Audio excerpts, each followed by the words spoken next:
The Playing Fields Blog. Observations of Suburban Life from Sweet Apple, Georgia. Written by your neighbor. Installment number 1.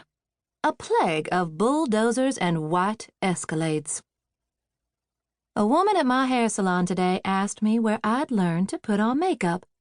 I considered this a compliment, having always taken good care of my skin for the sole purpose of making it a smooth palette on which to put makeup.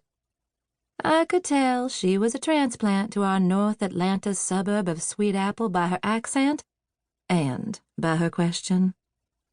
Every true Southern mama teaches her daughter about makeup. I think in some parts of the Deep South, like the Mississippi Delta, girls are born with makeup brushes clutched in their tiny hands. This might be hearsay, but have you ever noticed how many Miss Americas are from Mississippi? She asked me to say a few words for her, like honey and fiddly-dee and damn, to hear my accent, and then actually asked if I'd ever heard of the hanging of an innocent man around these parts. I had the sudden and horrible thought that those who aren't from around here might think that Gone with the Wind or that song about the night the lights went out in Georgia were true compasses showing what they might discover here in Sweet Apple. That's when I decided I needed to write a blog, a sort of tutorial or map for the newcomers here. A way for them to educate themselves on the ways of the South and its natives before they do something heinous like wear white pants after Labor Day or show up at a funeral without a chafing dish full of Southern comfort food. Just like all polite Southern conversations, this one, I thought, should start with the weather.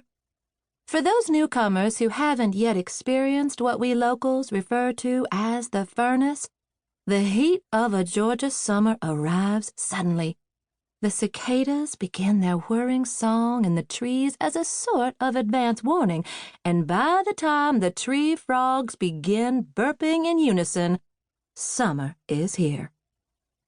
But if you live in one of our new neighborhoods, you won't be able to hear the cicadas or the frogs because of the incessant thumping of your neighbor's HVAC systems, rumbling all day long like an endless shouting match.